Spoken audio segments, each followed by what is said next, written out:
갈 길이 멀고 또 우리 인생길도 이와 같이 제한된 인생길이지만 아직도 가야 할 그 길들이 여전히 많이 남아 있습니다. 우리에게 얼마나 남아 있는지, 주어져 있는 시간이 얼마나 있는지 알 수는 없지만 대략 짐작할 수는 있습니다. 오늘 이 역대하 이 본문의 말씀을 생각하면서 요즘에 제가 생각드는 게 참 많이 있습니다. 성경을 많이 이전과 같이 읽지는 못하지만 그래도 이 말씀들을 읽을 때마다 과거에 깨닫지 못했던 것들을 참 많이 하나님 은혜를 누린다고 해야 돼요. 얻게 됩니다. 이런 하나님의 지혜를 얻게 되면서 과거에 제가 설교했던 거, 말했던 거, 이거 참 부끄럽고 또 이런 말씀을 좀 더 깊이 있게 좀 더 많이 정말 하나님이 원하는 그 마음에 그 말씀들을 좀 더 내가 받고 또 여러분에게 전하고 싶은 그런 마음들이 참 많이 생겨나게 됩니다. 여러분들이 이런 것들을 위해서도 많이 좀 기도해 주셔야 될 부분 중에 하나입니다. 여러분들이 잘 아시다시피 역대상하는 언제 누구를 위해서 기록했다고 했습니까? 바벨론에서 돌아온 이스라엘 백성들이 이제는 신앙으로 다시 그들 앞에 놓여져 있는 현실을 어떻게 과거의 부끄러운 그 죄악으로 인해서 받았던 심판에 대한 삶에서 얻었던 그 교훈, 그러니까 좋은 것들만 가지고 이제 우리가 새 출발해보자. 그러니까 좋지 않았던 그런 왕들의, 역대 조상들의 그런 부끄러운 이야기들은 자세하게 기록하지 않고 있습니다. 허물은 짧게 오늘도 본문에 잠깐 소개되고 있습니다. 우리 조상들과 형제들의 그 잘못된 길에서 너희가 이렇게 고생하지 아니하였느냐 하는 표현으로 좀 약하게 표현하고 희망을 좀 더 강조하기 위해서 그럼에도 불구하고 하나님께서 우리에게 은혜를 주셨다. 그러니 우리가 힘을 모아서 한번 여호와를 제대로 한번 섬겨보자 라는 그런 마음으로 이 역대상하를 기록했다고 말씀을 드렸습니다. 그런 관점에서 오늘 이스기야의 가장 큰 업적 중에 또 한 가지가 바로 유월절을 지키게 된 이런 하나님 은혜가 있는 일들을 했습니다. 그 유월절에 대해서 오늘 29장에서도 잠깐 언급을 하면서 이렇게 30장 또 31장에서도 약간을 소개하면서 오늘 본문에서 가장 많이 이것을 소개합니다. 유월절을 지키는 것에 대해서 소개하고 있습니다. 이 유월절을 지키는 데 있어서 29절에 보면은 무엇이라고 말하고 있어요? 이 일들을 제사장들이 모자라서 이 소가 70마리, 양들이 100마리 이렇게 되고 하니까 많은 재물들을 잡을 수 있는 제사장들이 부족했고 또 이런 일들을 가족을 베끼고 할 수 있는 그 제사를 드릴 수 있는 인력이 너무 부족했기 때문에 그들이 성결하게 되는 동안 기다리고 또 기다렸다가 그들이 일할 수 있을 때 같이 함께 일하게 되고 하는 이런 모습들을 이제 소개하고 있습니다. 그런데 중요한 또 표현이 하나 더 있거든요. 이 일들이 뭐라고요? 갑자기 어느 날 그냥 갑자기 됐다는 것은 우리가 알지 못하고 예비하지 못한 때 뭔가 갑자기 예고 없던 사고가 났는지 예고 없던 사람이 찾아온다든지 이렇게 할 때 깜짝 놀란 것처럼 그런 상황에 처해 있던 모습으로 이렇게 소개하고 있습니다. 이 일이 갑자기 있었지만 이 모든 것이 하나님께 준비하고 한 하나님의 은혜였더라 하는 것을 마무리하면서 오늘 30장을 통해서 이제 6월절을 준비하는 과정을 소개하고 있습니다. 12절까지가 6월절을 준비하는데 6월절을 제날에 지키지 못하고 한 달을 미루어서 지키게 되는 이유가 앞에 29장에서 약간 설명을 했지만은 이 표현들이 이제 1장 1절에서부터 5절까지의 말씀을 보면은 이렇게 표현합니다. 첫째는 제사장들이 부족했고 제사장이 부족했기 때문에 앞에 성결하게 되는 기간까지 기다렸다는 것이고 두 번째로는 이 6월절에 참여할 백성들이 이 예루살렘에 모이지 못했다는 거예요. 오지 못했다는 거예요. 이 두 가지 이유 때문에 한 달을 미루어서 2월 14일에 유월절을 지키게 됩니다. 그러니까 유월절을 지키게 되는 이 과정을 설명하면서 유월절을 오늘 언제부터 언제까지 여기서는 못 지켰다라고 말합니까? 솔로몬 때부터, 오래 전부터, 솔로몬 때부터 시작해가지고 솔로몬이 유월절을 지키고 난 그 이후에 이 히스기야가 있을 때까지 아직까지도 유월절을 지키지 못했다라고 그렇게 말하고 있습니다. 그런데 이 표현을 보면은 뒤에 이제 35장 쭉 넘어가면은 누가 나옵니까? 종교개혁을 했던 사람 히스기야도 있지만은 또 누가 있어요? 요시아가 있습니다. 이때 개혁에 있었던 이 유월절을 지킬 때 율법책을 발견하고 지키는데 이때의 설명은 조금 다릅니다. 오늘 본문에서 누구 때부터? 솔로몬 때부터 지금까지 히스기야가 요시아보다 훨씬 앞섭니다. 정교하라고 묻거든요. 그런데 요 기간 동안에 있는 요 표현을 이제 솔로몬부터 시작해서 이 히스기야까지 지키지 못했는데 이 요시아는 사무엘부터 시작해가지고 언제까지? 이 요시아 때까지 유월절을 지키지 못했다라고 그렇게 말합니다. 오늘 유월절을 성대하게 지킨 것은 히스기야인데 그럼에도 불구하고 이 관점이 똑같은 저자가 기록했는데 이 저자는 역대사나 열왕기사는 거의 대부분 에스라가 기록한 것으로 그렇게 생각합니다. 에스라가 율법에 능통한 제사장입니다. 그런데 어떤 관점에서 기록해 놓았느냐에 따라서 솔로몬 때부터 아니면 이 사무엘 때부터 이렇게 기록하고 있습니다. 율법책이 등장하기 때문에 말씀으로 제대로 살아오지 못했던 관점을 이 요시아는 그렇게 시대에 지켰다라는 말씀에 순종해서 지키는 것이고 오늘 이 일은 지금 하다가 끊어진 순간에서 어느 시점에 갑자기 지키게 된 이유 중에 하나가 솔로몬부터 이 히스기야 때까지 유월절을 지키지 않았다는 거예요. 그러니까 하나님을 떠났다라고 말할 수 있는 거잖아요. 그죠? 하나님의 말씀을 지키지 않았는데 한 관점은 왕의 족보로서 내려오는 이 관점이지만은 그래도 이 왕으로서 섬기고 지켜야 될 이 이스라엘 백성들이 가야 될 그 믿음의 길에서 떠난 게 어디서부터다?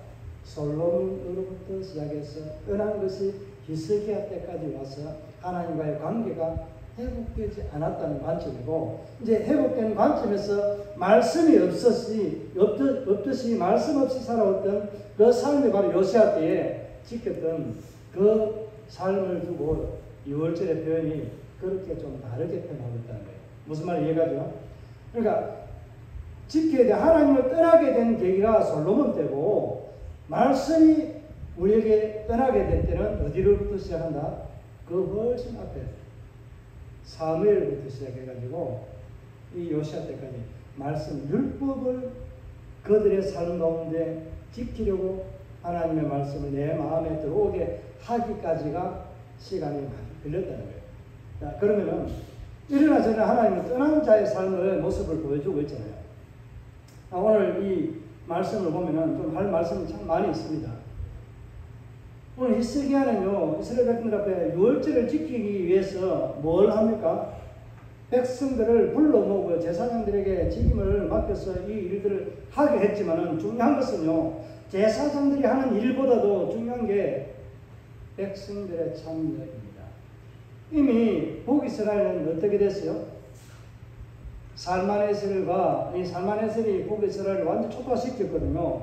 거기에 사르곤이라는 이 아수르 왕이요 올라와가지고 완전히 그냥 북이스라엘을 그냥 초토화시킨 정도 그 망한 데에다가 더 엎어서 완전히 한 나라를 새롭게 일어서지 못하도록 만든 정책이 사르곤 사멜이라는 이 사마리아를 만들어서 혼혈 족속으로 만든 왕입니다. 악한 왕 두 왕들이 올라와서 그렇게 북이스라엘이 이미 망했습니다. 그럼에도 불구하고 히스기야는 무엇을 말합니까? 아직도 아수르의 손에서 두 왕에 의해서 너희들이 괴롭힘을 당하고 했지만은 살아남아 있는 자는 뭐야? 하나님의 전으로 돌아오라고 그렇게 말하고 있습니다. 그러니까 이스라엘 백성에게 남은 자들에게 하나님의 전으로 돌아와서 하나님 은혜를 너가 하나님을 잊었는데 하나님을 찾고 하나님 다시 내 마음속에서 내 삶에서 고백하면서 살아가라. 이제 새롭게 살아가라고 그렇게 초청합니다. 여기서 이 사람들이 보발꾼을 보냈다라고 오늘 이 히스기야가 말하고 있잖아요. 우편제도가 아마 히스기야가 만들어놓은 제도 아닌가라고 생각해 볼 수도 있습니다. 뭘 썼다고요? 예. 그 전에 히스기야가 편지를 써서 한 것은 바벨론 포로 이전입니다. 그죠?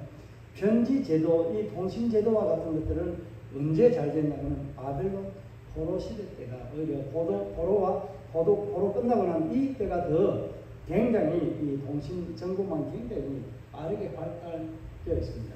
말들이요, 뭐 80일, 70일 달리면서 쉬지 않고 달리면서 할 수 있는 우리나라에도 이 영마 이런 거 있잖아요. 영마촌 이 말을 이제 의사들인지 이 보발꾼들이 이제 이 어명을 전하기 위해서 달려가는 그런 길들을 사람이 못 가니까 하루에 쉬지 않고 계속 달릴 수 있는 그 길을 이제 정해서 영마촌을 해서 말을 바꿔서 가고 또 말을 또 쉬게 하고 또 다른 가서 또 영마촌에서 말을 바꿔보듯이 이렇게 사람들이 어디에서부터 부엘세바부터 단까지를 사람을 끌어모아서 오라고 말하는데 요 네 지파가 조금 약간 문제를 일으킵니다. 에브라임은 이미 망했지만 에브라임과 므낫세와 이사갈과 스불론 이 네 지파가요 제대로 참여를 안 합니다.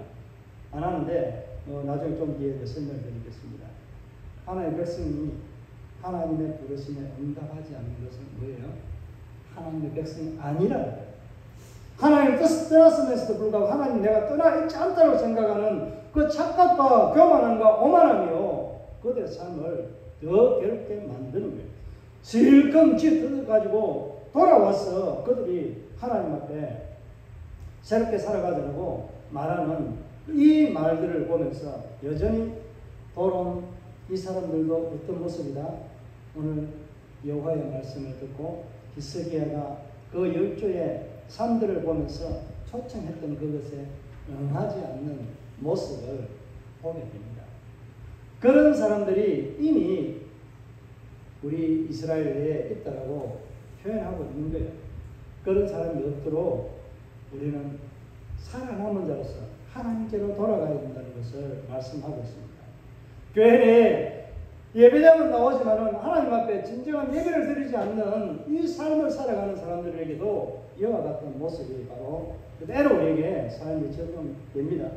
오늘 여기 주는 교훈은 크게 두 가지가 있습니다. 좀 이따 말씀을 드리면서 이 말씀을 생각하고 드리겠습니다. 6월절이라는 것은 언제들에서 출애굽이 이들이 출애굽을 하면서 새로운 하나님의 나라의 백성, 큰 민족이 되겠다는 하나님 약속의 이제 시발점, 출발점에서 하나님께서 6월절을 지키게 하고 이 6월절을 통해서 어떻게 했습니까? 하나님께서 장자는 내 것이다. 이스라엘은 장자에 관련된 그런 직분을 가지고 그런 이 장자의 명분에 속해 있는 그러니까 장자의 자격을 가진 사람이 바로 이스라엘이라는 것을 말씀합니다. 그래서 오늘 이 역대하 이 기록한 이 저자가 표현을 그렇게 합니다. 하나님에 대해서 소개하는데 아브라함과 이삭과 이스라엘이라는 표현을 쓰거든요. 이스라엘이라는 이 표현은 뭐예요? 요셉을 두고도 말하지만은 요셉의 이름이 새롭게 거듭난 이름이 뭐예요? 이스라엘. 이스라엘을 대표해서 두 가지 이름을 다 의미하면서 아브라함과 이삭의 하나님 그리고 이스라엘의 하나님. 그가 너희를 부르고 있는데 부를 때에 너희 형제와 너희 조상들이 행했던 그 길에서 너는 돌이켜 그것을 교훈 삼아서 돌아오라고 말합니다. 여호와의 전으로 돌아와서 너희에게 당한 진노 이것을 말하고 면하라. 그것을 피하라고 하나님의 진노를 피하라고 그렇게 말하고 있습니다. 왜 이것을 이야기하는지 포로 전에 있었던 이야기지만 포로 이후에 돌아와서 이것을 교훈하면서 이렇게 말합니다. 자, 유월절을 지킬 때 12장에서 출애굽기 12장에서는 어떻게 지켰는지 혹시 기억나시나요? 유월절 뭐 그렇게 하나님 많이 명령대로 지켰죠, 그죠? 유월절을 지킬 때는요, 유월절 그 음식을 먹을 때 어떻게 먹느냐 하는 것을 생각해야 됩니다. 새로운 민족의 출발로서 하나님 나라가 새롭게 출발되는 관점에서 유월절을 할 때는 그들이 급하게 먹어야 되고요. 빨리 먹고 바로 나가야 되고요. 또 뭐 했어요? 발에 신발을 신고 먹었습니다. 그리고 허리에는 띠를 두르고 먹었습니다. 그러니까 서서 허리에 띠를 두르고 신발을 신고 급하게 먹었다는 이 의미는 뭔가요? 지금 하나님 나라의 새로운 출발점에 내가 그 나라에 들어가려면 빨리 이 일들을 마치고 그 하나님의 나라의 대열에 들어가야 된다. 이 의미가 오늘 이 시대에 우리에게 주는 의미가 있습니다. 왜 다시 유월절을 지키면서 이렇게 하나님을 떠났던 그 관점, 솔로몬의 그 삶에서 떠났던 히스기야의 회복되는 관점에 있어서 중요한 건 뭐냐? 유월절을 지키면서 회복이라는 하나님 나라에 새롭게 들어가려고 하면은 이 유월절을 통해서 관계 회복이라는 것이 이루어지기 때문에 우리는 하나님 앞에 새롭게 식탁의 교제를 하기 위해서는 어떻게 해야 된다? 먼저 성결함 있고 이런 것들은 앞선 그 우선순위이지만 요 유월절을 먼저 그렇게 지키게 되는 이유는요, 새롭게 하나님 나라에 들어간다라는 구약의 출애굽기에서 이스라엘 새로운 하나님 나라의 출발점으로 시작되는 것과 같이 종교개혁이라는 이 하나님의 말씀에서 떠났던 이 삶들을 다시 돌이켜서 갱신해서 그 하나님의 삶에 바로 서고자 할 때에 출발점으로 하나님과의 약속을 지키고 하나님과의 언약을 다시 한번 기억하면서 하나님과 나는 뭐다? 하나라는 거야. 이제 그런 관점이 하나가 아니라 하나님 나라의 백성이라는 것을 상기시키기 위해서 유월절이 준비되고 있는 겁니다. 그러니까 이 사건을 통해서 두 가지 관점에서 출발점은 비슷하다고 말씀을 드렸는데 출애굽기 때 하고 오늘 종교개혁의 관점에서 새롭게 회복되는 하나님의 나라에 멀리 떠났던 그 이방인 같은 사람이 이 나라에 다시 일원으로 하나님 나라의 일원으로 들어오게 되는 것은 뭐예요? 하나님의 은혜인 거예요. 자, 이 유월절 잔치에는 누가 못 들어옵니까? 이방인이 못 들어오고 애굽이 못 들어옵니다. 그런데 값을 주고 산 뭐는? 종은 이 유월절 잔치에 식사 자리에 음식을 먹을 수 있습니다. 단 조건이 있습니다. 돈을 주고 샀는데 뭐가 필요할까요? 이스라엘 백성에게는 뭐가 정표가 있어요? 할례라는 정표가 있습니다. 돈을 값주고 산 내 주인, 내가 이스라엘이 내가 이방인의 한 사람을 돈을 값주고 사서 할례를 시키면 이스라엘과 동일한 취급을 받습니다. 이게 과거의 할례가 세례와 같거든. 지금 오늘날 우리 세례와 같은데 이 할례가 세례와 같으면은 이 세례는 누구의 이름으로 값을 치르고 산 거예요? 예수의 이름으로 값을 치르고 그 예수의 온 생명을 전부를 들여서 내 한 영혼 죄인의 삶을 산 거예요. 그 삶의 증거로 인해서 우리는 하나님 나라의 유월절 잔치에 참여합니다. 이게 성찬입니다. 성찬할 때 그냥 단순하게 성찬에 참여하는 것이 아니라 제가 몇 번 할 때마다도 강조하지만 또 자주 이것을 강조합니다. 하나님의 식탁의 교제에 들어갈 수 있는 것은요, 구약의 백성들은 할례를 받아야 되고 이스라엘 선민이 아니면 들어가지 못했고요. 돈을 주고 사도 종은 들어가지 못하는데 할례를 받으면 내가 이스라엘 민족이 되겠다라고 고백하는 그 삶과 증거가 있으면 하나님 나라의 식탁에 잔치에 참여했습니다.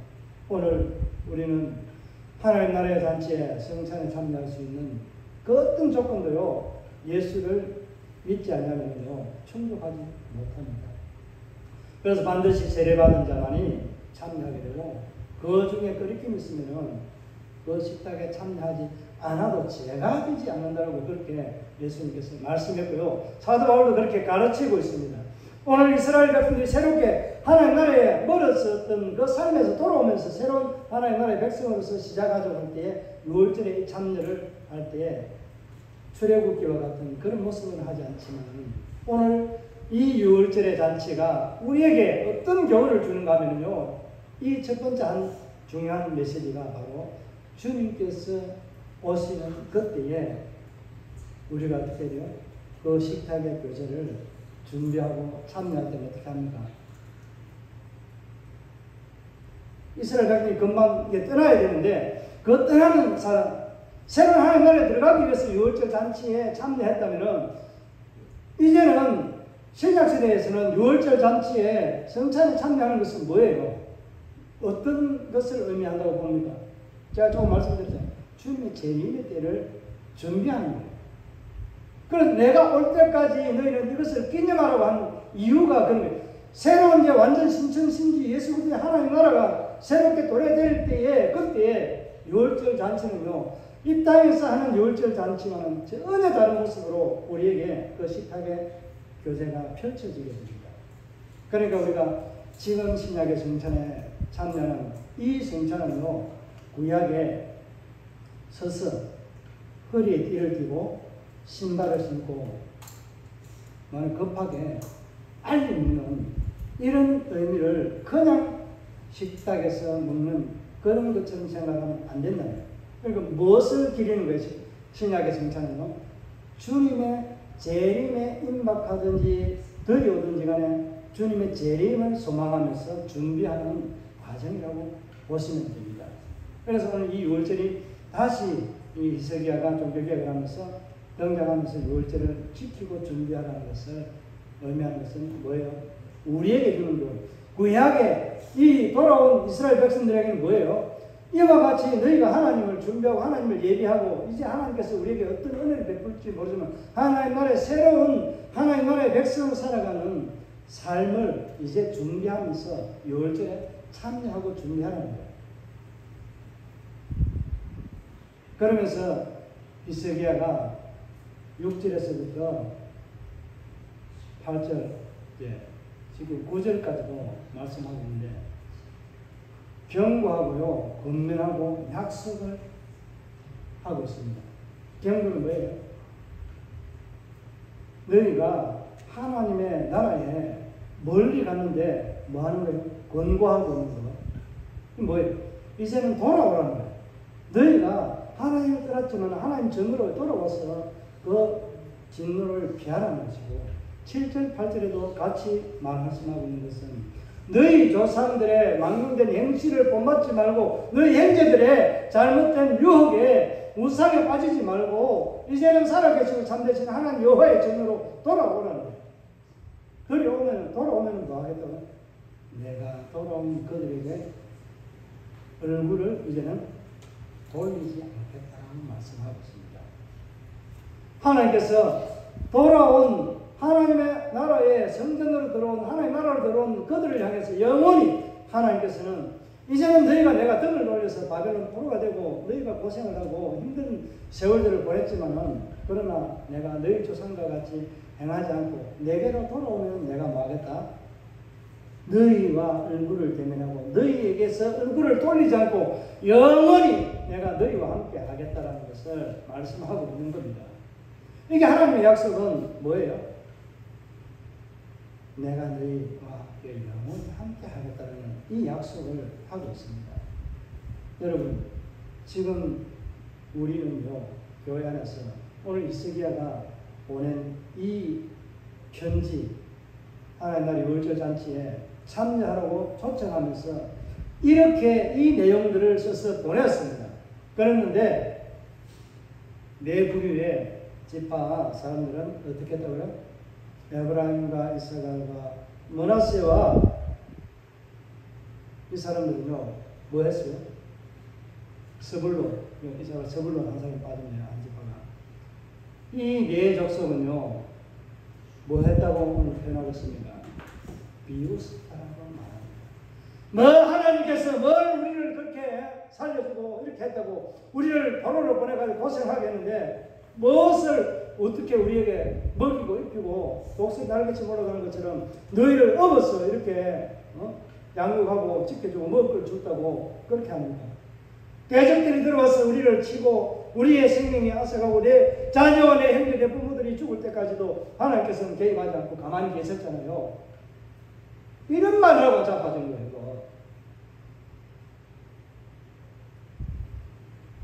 이런 말이 지금 노하십니까? 이 레지파 이 사람들이요. 이스라엘이요. 돌아온 사람들입니다. 아직은 돌아오지 않았던 사람들이기 때문에 이 표현들을 쓰고 있는 거예요. 히스기야 당시 포로로 잡혀가기 전입니다. 그러니까 당연히 이들이 얼마나 하나님을 떠났는지 짐작할 수 있는 내용이 바로 여기에 있습니다. 이 네 족속을 네 지파를 소개하고 있지만은 오늘 교회 내도 이 네 지파와 같은 사람이 없는 줄 압니다. 저도 그 무리의 한 사람일 수도 있고요. 그런데 비웃었지만은 몇 사람은 그 마음에 뭐 한다고요? 감동을 받아서 한 마음으로 성결한 마음으로 여호와의 유월절 잔치에 뭐 했다고요? 일부는 참여했다고 말하고 있습니다. 대표적으로 많은 이 지파들 중에서 네 지파 가운데 다 들어오지 않고 있지만 몇 사람은 소수는 그들이 하나님 말씀에 귀 기울여서 히스기야에 보낸 그 유월절 잔치에 하나님 나라에 들어오라고 말하는데 교회에 들어오라고 말하는 그 표현을 듣고 많은 사람들이 비웃었는데 하나님의 백성 예수를 믿고 하나님을 안다라고 하는 그 백성들 가운데서도 그러한 모습이 나왔습니다. 오늘 이 시대를 살아가는 저와 여러분 예수를 믿으세요. 하나님의 말씀이 이렇게 기록되어 있습니다. 하나님께서 우리에게 이렇게 이런 복을 주시겠다고 했는데 이런 복을 어떻게 주십니까? 그렇게 말하면서 비웃은 거예요. 왜 그랬을까요? 그들의 눈앞에 당장에 나타나지 않기 때문에 그런 거예요. 우리가 믿음의 조상 아브라함에 대해서 생각할 때 아브라함은 어땠습니까? 갈대 우르에서요. 자기 아버지와 함께 우상을 만들어 팔던 그런 사람으로 살아가고 있었는데 얼마나 하나님께서 그들이 배역한 시대에 살고 있었는지 아브라함을요. 그 우상 가운데서 건져냅니다. 너는 내가 살고 있는 그 고향 본토 친척과 아비 형제들을 떠나서 내가 내게 지시할 땅으로 가라고 말씀합니다. 그 밤에 나타나서 말씀하시는데 아브라함은요. 자기 아버지와 함께 또 롯까지도 데리고 함께 나옵니다. 나와서 어디에 하란에 와서 잠깐 머물게 됩니다. 하란에서 데라가 죽었다라고 말하는데 데라가 죽고 이런 것들보다는요. 아브라함은 그 약속의 땅을 들어가기 전에 잠시 하란이라는 곳에 머물게 되고 인간적인 욕망에서 하나님의 약속을 저버리고 있을 때에 다시 떠나갈 기회를 얻게 됩니다. 그것이 창세기 12장 5절인가 6절에 보면 하나님께서 이 아브라함에게 주시고자 했던 복이 세 가지가 있습니다. 무엇인지 아시죠? 내 이름을 장력케 하고 내가 복의 근원이 되게 해준다는 거. 너를 저주하는 자에게 내가 저주하고 내가 너를 축복의 권한으로 주겠다. 너는 복의 통로가 되겠다라고 말씀합니다. 그러니까 모든 민족, 땅, 자손까지를 다 주신다라고 하는 하나님의 세 가지 놀라운 복을 받았습니다. 그런데 그가 마므레 상술이라는 그 곳에 와서 사는데 밑에는 보니까 도시에는 가나안 아직도 7족속들이 살고 있는데 무리들이 살고 있는데 내가 그할 집이 없습니다. 저 상기튀기 앉아가지고요 상술이 나무 밑에서 앉아 제단을 쌓고요 그곳에 거주합니다. 그러다가 기근이 되니까 점점 내게로 내려가서 남쪽으로 내려가다 어디까지 갔고요? 애국에까지 갑니다. 하나님의 약속을 받았음에도 불구하고 그곳에 준다라고 했던 그 땅에 들어갔음에도 불구하고 하나님께서 그런 일들을 바로 행하지 않았습니다. 너와 내 자손에게 주신다고 했지만은 우리처럼 때가 430년 지나야 그 자손들이 들어가게 됩니다. 그런데 하나님의 그 약속의 복을 받았음에도 불구하고 언제까지? 오랜 기간이 걸립니다. 그때까지 아브라함은요 포기하지 않고 살아가는 모습을 보게 되는데, 하나님께서 아브라함을 통해서 약속하신 그 모든 것들을 이루기까지 아브라함도 실망하고 또 실망합니다.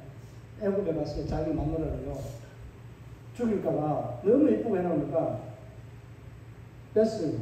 애굽 사람들은 그냥 마누라를 차지하기 위해서 다른 남편을 그냥 죽이고 자기 취해버려요.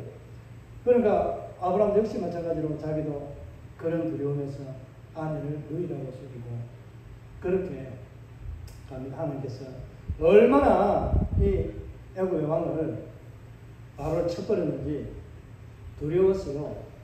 내가 네게 준 지창금도요 안 챙기고 그냥 그 받은 은금 패물도 가지고요 놓습니다. 출애굽하고 비슷한 상황이 재현이 됩니다. 그렇게 아브라함은요 고생하고 다시 돌아올 그 길이 어디예요? 원래 자기가 머물렀던 제단을 세웠던 상수리 모래 나무 상수리 그 제단 사이에 다시 그가 집을 짓고 살게 됩니다. 하나님을 예배하는 자리로 돌아오게 된 거예요. 그때부터 아브라함은요 새로운 하나님의 나라의 백성으로서 복의 근원으로서 살아가게 됩니다. 그때 완전히 풀렸다는 게 아닙니다. 그렇다면 오늘 하나님께서 성경에 기록한 이 모든 하늘과 땅에서 우리에게 주시고자 하는 놀라운 복들을 기록해 놓았는데, 이것을 우리에게 아브라함뿐만 아니라 아브라함을 믿는 믿음의 자손들, 아브라함의 후손들 아닙니까? 우리에게 주시고자 약속한 거예요. 또 오고 세대에도 주시겠다고 약속한 그 약속에 이 말씀이 기록되어 있습니다. 우리에게 성취될 때는요 이틀이 걸릴지 3일이 걸릴지 바로 지금 일어날지 모릅니다. 하나님께 우리에게 주어지는 겁니다. 그러면 우리는 눈에 보이지 않는 것에 대해서 없다라고 생각해야 됩니다. 눈에 보이는 것은요, 나타나는 것은요, 이것을 다 된 것이 아니라고 말씀하고 있습니다. 오늘 이스라엘 백성들이요, 하나님의 나라에 전도지를 받고도요, 비웃고 오지 않습니다. 그 마음에 감동받은 자 몇 사람이 오게 됩니다. 오늘 교회 내도 마찬가지예요. 하나님 나라에서 내가 바쁘고 내가 하나님 앞에 무엇을 해야 될지 알지 못하고 세상에서 방황하는 삶으로 살아가는 내 삶의 이유들이 더 급하고 많은 거예요. 여러분 삶에서 무엇이 웃음이고 무엇이 하나님을 기쁘게 하고 하나님이 원하는 것인지 다시 한번 생각해 보시기 바랍니다. 오늘 이 편지의 약속을 믿고 살아가는 우리에게는요, 하나님의 뭐가 있습니까? 하나님의 은혜가 있고, 하나님의 얼굴이요, 우리를 떠났던 하나님의 영광이요, 우리에게 다시 돌아오게 되는 회복의 놀라운 은혜가 있습니다. 그러나 돌아오지 않는 그들에게는 뭐가 있다고요? 하나님 나라에 참여할 수 있는 특권을 얻지 못한다는 거예요. 앞에서 유월절 잔치가 지금은 우리가 성찬식에서 뭐라고 했습니까? 주님이 오실 날을 준비하고 언제가인지 어느 때인지 알 수 없기 때문에 깨어서 기다린다는 의미가 성찬의 의미가 있다면, 이 두 번째 의미는 성전에 들어가지 아니하면은 우리가 그 은혜를 입지 못한다라고 그렇게 말씀하고 있습니다. 이 8절에 보면은 뭐라고 말하고 있어요? 그런즉 너희 조상들이 목을 곱게 하지 말고 조상들과 같이 목을 곱게 하지 말고 여호와께 돌아와 영원히 거룩하게 하신 전에 들어가서 너희 하나님 여호와를 섬겨 그의 진노가 마르면 너희에게서 떠나게 하라. 그러니까 이 진노를 피할 수 있는 길은 어떤 거예요? 하나님을 떠난 그 진노, 제약의 형벌은 어떻게 구제받을 수 있는 거예요? 면할 수 있는 거예요? 여호와의 전으로 돌아와서 들어가지 않으면 그 형벌을 피할 길이 없고요, 내가 당해야 됩니다. 그런데 여호와께로 들어간다는, 성전으로 들어가면은 모든 형벌이, 내가 하나님을 떠났고 지었던 모든 죄들이요, 예수 그리스도의 십자가 앞에 다 넘어가지만은 내가 여전히 세상 가운데 있으면요, 하나님 전으로 들어오지 않는다면요, 그 죄가 여전히 내 머리에, 내 삶에 남아있다는 겁니다. 오늘 여러분은 어떤 선택을 하십니까? 성전 안으로 들어가시렵니까? 오늘 성전 안으로 들어간다는 이 말은요, 구약에는 성전이 어디에 있어요? 그 지어진 성전, 소돔 성전 있잖아요.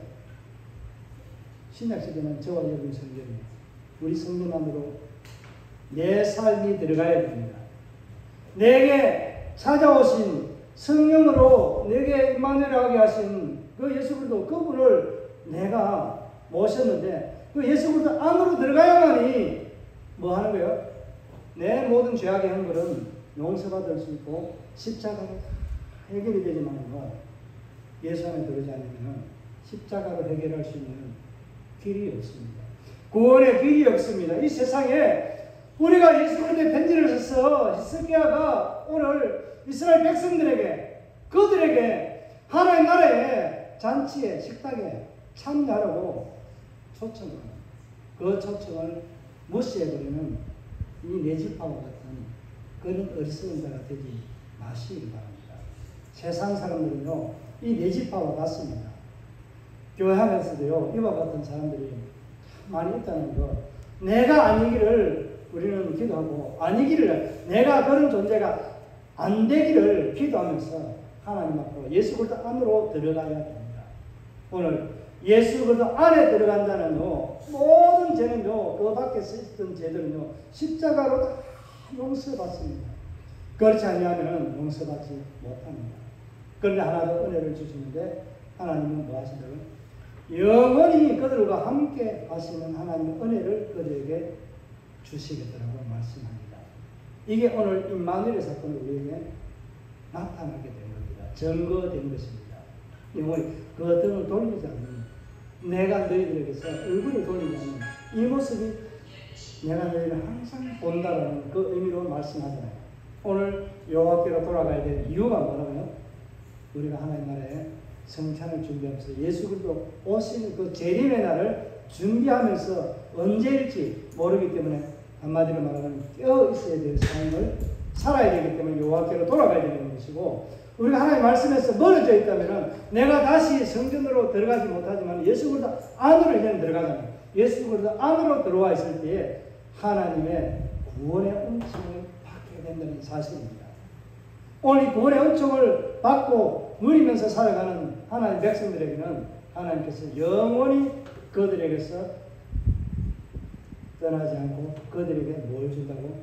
아브라함과 이삭과 야곱에게 주시고자 했던 그 하나님의 놀라운 그 은혜, 그러니까 아브라함에게 주시고자 했던 그 복, 아담에게 주셨던 그 복을 우리에게 그대로 주셔서 누리고 살아갈 수 있도록 해주시겠다는 하나님의 약속이 있습니다. 이런 하나님의 약속을 우리는 조롱하고 비웃는 자의 모습으로 그 자리에 서지 마시기 바랍니다. 오늘 우리는 예수 안으로 날마다 시간마다 예수 안으로 내가 멀어진 나의 삶을 돌이켜서 예수 안으로, 다르게 말하면 말씀 안으로 들어가는 것입니다. 아브라함이 앞에 제가 말씀하다 말인데 이 말씀을 하고 말씀을 마칩니다. 아브라함이 아버지와 함께 있다가요, 어떻게 오게 된 줄 아세요? 이해라는 말씀을 써서 아브라함이 세상 육신적인 자기 생각을 버리고 여호와의 말씀이 다시 그에게 임했을 때에 그 말씀을 듣고 이해, 그가 어떻게 했다고? 하나님 앞에 가나안 땅으로 다시 들어가서 그 약속의 땅에 들어갔다는 표현들을 쓰고 있습니다. 이처럼 우리는 하나님의 말씀이 말씀 따라가 살아가는 저와 여러분의 삶이 되고요, 내 자신, 내 생각 따라 살아가는 어리석은 자가 되지 마시기 바랍니다. 오늘 이 히스기야가 말하고 있는 이 교훈을 바로 우리 너희 조상, 너희 형제들이 어리석은 그 길에 선 것처럼 너희도 그 길에 서지 말고 여호와께로 돌아가라고 말씀하고 있어요. 오늘 저와 여러분 날마다 여호와께로, 예수께로 돌아가는 그런 삶이 되기를 바랍니다. 이 말씀들을 생각하면서 우리 하나님 앞에 우리의 자신을 돌아보면서 정말 나는 여호와께로 돌아가고 있는 삶을 얼마나 살아가고 있는지 한번 고백하면서 우리 하나님 앞에 결단하는 그런 결단의 시간들을 가지겠습니다.